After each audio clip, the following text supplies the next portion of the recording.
हमने टॉपिक लिया है सर्कल्स। तो हमारा पहला प्रॉब्लम है, if radii of two concentric circles are 4 centimetre and 5 centimetre, then the length of each chord of one circle which is tangent to the other circle is.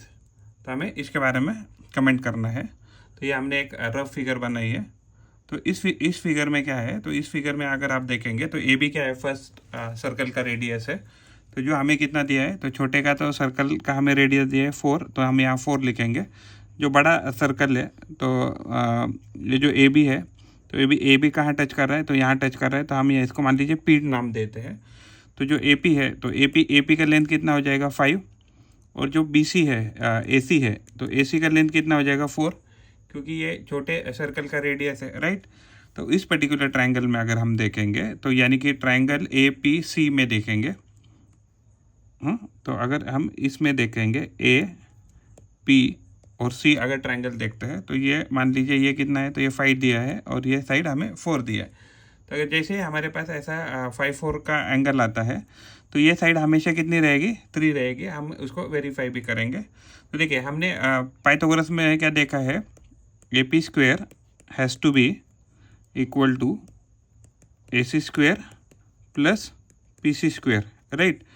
तो A C square कितना है, तो 4 का square 16 हो गया, P C square 3 का square 9 हो गया। तो ये वैल्यू आ रहा है 25, यानी ए पी कितना, ए पी का स्क्वायर अगर 25 आ रहा है तो ए पी कितना आ रहा है, तो 5 आ रहा है। लेंथ है तो हम नेगेटिव वैल्यू नहीं कंसिडर करेंगे। तो इसका मतलब जो हमने पी सी कंसिडर किया वो करेक्ट है। लेकिन अगर हम फिगर की बात करते हैं, तो फिगर में मान लीजिए अगर ये साइड क्या है, तो ये साइड कितने आ रही है, तो ये मान लीजिए 3 आ रही है। तो अगर ये वैल्यू 3 आ रही है, तो इसका मतलब है अगर ये वैल्यू 3 आ रही है, तो इसका मतलब क्या है कि ये जो दूसरी वैल्यू है, यानी कि जो कॉर्ड है, तो ये साइड भी कितने आनी चाहिए, 3। यानी जो सी डी है, तो सी डी जो है, तो सी डी का भी लेंथ कितना आना चाहिए, 3 आना चाहिए।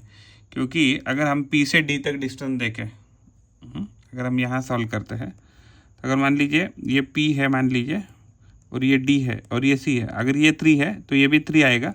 क्योंकि क्या होता है, सर्कल के सेंटर से अगर हम मान लीजिए कोई भी ये निकालते हैं सर्कल से, अगर मान लीजिए कोई भी अगर परपेंडिकुलर डालते हैं किसी कॉर्ड के ऊपर, तो उसको क्या करता है, बाइसेक्ट करता है। तो ये हमारा इसका सॉल्यूशन है। प्रॉब्लम में in the given figure if A O B, यानी ए ओ बी अगर 125 डिग्री दिया है, तो हमें पूछा है सी ओ डी कितना रहेगा, सी ओ डी। तो ये हमेशा ये जो एंगल रहता है, मान लीजिए कोई क्वाड्रिलेटरल है, क्वाड्रिलेटरल के अंदर हमने क्या किया है, कोई सर्कल को ड्रॉ किया है। तो अगर मान लीजिए कोई क्वाड्रिलेटरल क्या कर रहा है, सर्कमस्क्राइब कर रहा है किसी भी सर्कल को, तो ये दोनों एंगल जो रहते हैं अपोजिट एंगल रहते हैं, अपोजिट साइड के जो भी एंगल रहते हैं वो 180 डिग्रीज बनाते हैं। तो इसका मतलब क्या है कि ये जो है, तो ये एंगल आना चाहिए 55 डिग्रीज। तो ये जो एंगल है, तो ये 55 डिग्रीज। वैसे ही अगर हम यहाँ से ड्रॉ करें, तो ये एंगल अगर हम इसे यहाँ से ड्रॉ करें, ये एंगल और ये एंगल, यानी कि A O D and B O C, यहाँ सी लिखा है ना, तो ये एंगल भी क्या बनाने चाहिए, तो ये 180 बनाने चाहिए। In the given figure A B is a chord, तो ए बी क्या दिया है, तो ए बी एक कॉर्ड दिया है ऑफ द सर्कल, एंड ए ओ सी हमें क्या दिया है, तो डायमीटर दिया है। तो डायमीटर से अगर मान लीजिए सर्कल के किसी भी पॉइंट पे अगर एंगल बनाएंगे तो कितना होता है, तो ये 90 डिग्रीज होता है। यानी कि ये एंगल कितना हो गया, तो ये 90 डिग्रीज हो गया। अगर मान लीजिए ये अगर एंगल 90 डिग्रीज है, तो इसका मतलब ये एंगल कितना होना चाहिए, तो अगर एंगल की सम की प्रॉपर्टी की बात करें, तो ये 50 + 90 140, तो ये एंगल होना चाहिए 40। क्योंकि तभी जाके ये एंगल ट्रायंगल की एंगल सम प्रॉपर्टी प्रूव कर सकता है। लेकिन हमें क्या पता है कि ये जो एंगल है यहाँ, तो ये जो एंगल है, तो ये एंगल कितना है 90, उसमें से मान लीजिए ये 40 है। तो अगर ये 40 है, तो बचे हुआ एंगल कितना होना चाहिए, 50। तो अगर हम इसको फिगर को देखें, तो एंगल हमें पूछा था B A T, angle B A T पूछा था।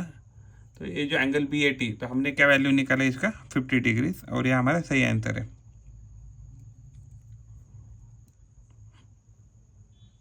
From a point P which is at a distance of 13 centimeter from the center O of the circle of radius 5 centimeter, the pair of tangent PQ and PR to the circle are drawn, तो हमें P Q and P R लिखना है ना। तो यहाँ इसको P लिखेंगे, इसको यहाँ Q लिखेंगे और इसको हम R लिखेंगे। ओके,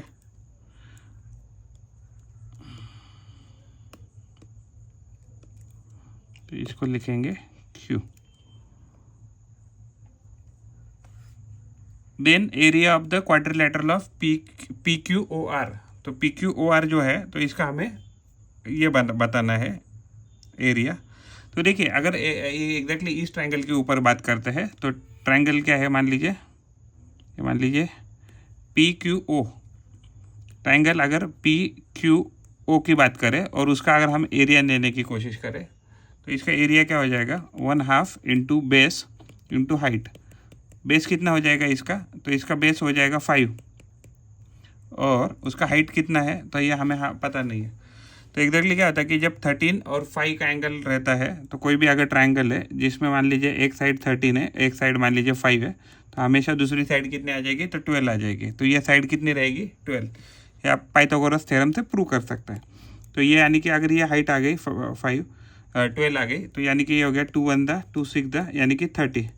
तो 30 जो है तो 30 सेंटीमीटर स्क्वायर क्या है, ये जो ऊपर का जो हमने पोर्शन निकाला ट्रायंगल का, तो ये जो पोर्शन है तो ये पोर्शन कितना रहेगा, तो ये जो पोर्शन है तो ये रहेगा 30। तो नीचे का भी पोर्शन सिमेट्रिकल है, राइट, क्योंकि यहाँ भी 13 लेंथ है और यहाँ भी 5 है। तो टोटल एरिया कितना हो जाएगा, अगर तो टोटल एरिया की बात करें तो 30 + 30 सेंटीमीटर करके 60 सेंटीमीटर जो है तो ये आ जाएगा। At one end of a diameter of AB of radius of circle of radius 5 cm, tangent x से y is drawn। ठीक है, हमने एक सर्कल लिया, उसमें AB का डायमीटर है और x से y हमने क्या किया, उसमें टेंजेंट बना दिया। तो अगर A पॉइंट से उन्होंने क्या बोला है, A पॉइंट से उन्होंने बोला है the length of the chord CD parallel to XY at a distance 8 centimetre from the A is. देखिए अगर हमने मान लीजिए ए से अगर हम स्टार्ट करते हैं और ए से स्टार्ट करके हमें कहाँ तक जाना है, तो एग्जैक्टली 8 सेंटीमीटर। तो यहाँ से यहाँ तक रेडियस कितना है 5, तो उसके ऊपर हम कितने पॉइंट चले, तो यहाँ से यहाँ तक 3 डिस्टेंस चले। तो यानी कि ये डिस्टेंस ए से कितना हो जाएगा, 8 हो जाएगा। तो अगर हम यहाँ से सर्कल से देखें इस पर्टिकुलर ट्राइंगल में, तो मान लीजिए हम इसको नाम देते हैं PQR। अगर हमने यहाँ एक ट्राइंगल ड्रॉ किया रफली सपोज, तो ये ऐसा ड्रॉ किया, तो देखिए इसमें क्या आ जाएगा, तो ये मान लीजिए इधर P है, यहाँ ये इधर R है और ये यहाँ Q है। तो ये डिस्टेंस यहाँ 3 है और ये जो डिस्टेंस है ये 5 है। क्यों, क्योंकि ये तो रेडियस है सर्कल का और यहाँ 90 रहेगा। तो यानी कि 5 4 3 का ये 5 3 4 का ट्राइंगल बन गया। तो ये जो PR कितना आएगा, तो PR 4 आ जाएगा। आप पाइथागोरस थ्योरम से भी चेक कर सकते हैं कि ये आ रहा है कि नहीं, perpendicular square plus base square. तो अगर मान लीजिए PR है तो देखिए इसमें क्या है, दूसरा ये है कि अगर आप कोई भी सर्कल है और सर्कल में से कोई भी एक कॉर्ड है, तो कॉर्ड के ऊपर अगर आप एक परपेंडिकुलर डालते हैं सेंटर से, तो क्या करता है, कॉर्ड को इक्वल हिस्सों में डिवाइड करता है, यानी बाइसेक्ट करता है। तो यानी कि अगर ये साइड हमारी कितनी आ रही है, तो 4 आ रही है, तो ये भी साइड कितनी आनी चाहिए, 4। तो यानी कि अगर हम इसको नाम दे, मान लो सपोज हमने इसको नाम दिया Z, तो जो PZ रहेगा, P अगर Z रहेगा तो PZ क्या हो जाएगा, ये PZ आ जाएगा PR + RZ पकड़ के चलिए। तो ये PR जितना है उतना ही RZ होना चाहिए। तो ये 4 + 4 यानी कि 8 जो है, तो 8 यूनिट या कितना दिया है, सेंटीमीटर में दिया शायद उन्होंने, हाँ तो उन्होंने सेंटीमीटर में दिया है। तो ये हमारा कितना आ जाएगा, ये वैल्यू, तो ये हमारा वैल्यू आ जाएगा 8 सेंटीमीटर आ जाएगा। तो हमें पूछा था कि कॉर्ड की लेंथ कितनी होगी, तो कॉर्ड की लेंथ आ गई 8 सेंटीमीटर। तो ये हमारा इसका सोल्यूशन है।